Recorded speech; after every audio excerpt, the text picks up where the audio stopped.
Hi, this is Scott. Welcome back to another Hollinger Team video blog, this one being the second quarter of 2018 Waterfront Report. Have some interesting trends and things to share with you, so hope you enjoy it. Along the way, if you have specific questions about lakes, whether it's residential or vacant land, and would like more information, feel free to contact us. We'll be happy to share you some of the additional information that's out there. This year so far, we've had in the total multiple list, we've had 1,455 closed transactions compared with 1,404 last year. So up 3.6%, a little bit of increase in the number of transactions, and kind of just an overall sign of how things are picking up here.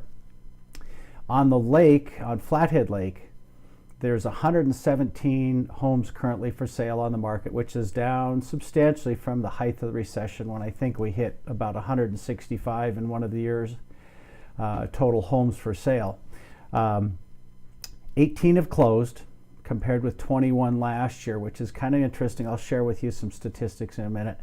There are 9 pending, and which will make up for a little bit of that difference. One of those is over $1 million. Interesting, last year at this time, there were 2 sales over $1 million that had closed. This year, there's 2 over $1 million that have closed this year. So pretty steady there. On the vacant land side, there's 53 vacant land properties for sale on Flathead Lake right now. 10 have closed this year compared with 6 last year. So there's a strong increase. And I guess right now I'll show you what I think is happening. Last year, the entire in 2017, 48% of all of the home sales were under $500,000. Well, this year, of the 117 homes that are for sale on the lake, only 2 are priced under $500,000. So that whole group kind of went away. That whole 48% of the sales last year is not there. So that's, I think, why we're seeing a few less sales on Flathead Lake of homes and more vacant land sales. People are looking at the alternate choice between a cabin on the lake or vacant land, and that's been kind of the imbalance that we've seen along the way. Vacant land is probably going to start doing a little bit better. On the condominiums on the lake, there's 48 active. 14 have sold this year compared with 12 last year. So up a little bit. There's 2 pending. So it's the condominium market has stayed strong and been a large portion of the waterfront sales. Interesting thing there is the highest sale so far this year is $599,000, and it's been that way since October of 2016 was the last time we had a sale over $600,000 and over $1 million. Of course, there aren't very many condominiums over $1 million, but it was 2015 when we had the last condominium sale over $1 million. On Swan Lake, there's 13 active listings of homes. There's been 3 sales, and 1 of those was over $1 million. That was compared with last year where there were 2 sales. So up a little bit on Swan, and there's 1 pending sale, and that one is also over $1 million. So there's in the higher price range, which has really been hurting for quite a while, we're starting to see a few more sales and help that out. On the vacant land, there's 6. 2 have sold. There is not any pending, which there aren't that many for sale, and it doesn't appear that part of the market is as strong as on Swan Lake. On Echo and Blaine, there are 6 active sales on the lake. They're all mostly fairly high-end. There's some larger tracts of property with homes on them for sale. 3 have closed, and 1 of those was over $1 million.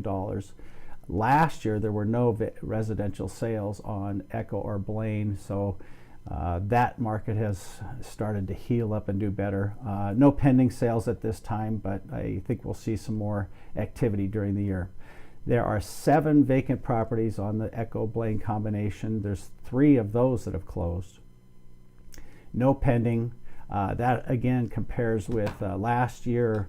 There were no vacant land sales during this time period on those lakes. So doing better. Everything is kind of showing good signs of the market doing better, and sales that are helping to shrink the huge volume of things that we have for sale, and that should help some pricing. Out west of Kalispell on Ashley, Bitterroot, McGregor, there are 12 homes for sale right now. 4 on Ashley, 3 on Bitterroot, and 4 on McGregor. The number of closed this year is 5 compared to 7 last year.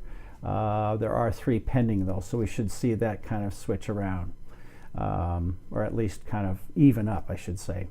The solds this year were 2 on Ashley, 2 on Bitterroot, and 1 on McGregor. On the vacant land, huge supply there still. 19 vacant properties for sale. 3 have closed compared with 3 last year. So there's some great, if somebody's looking for a place on a lake, there's a lot of vacant land for sale out there. And the other thing I thought I would add is in this year there's been 2 sales on those lakes over $1 million. So again, more money coming in from people that are looking for a little bit more expensive homes. Hope this was helpful information. Again, if you have specific questions about any of the lakes or even specific home sales or something like that, happy to share the information with you. Appreciate the good questions and the comments that roll in. Stay tuned for the next installment of the Hollinger video blogs.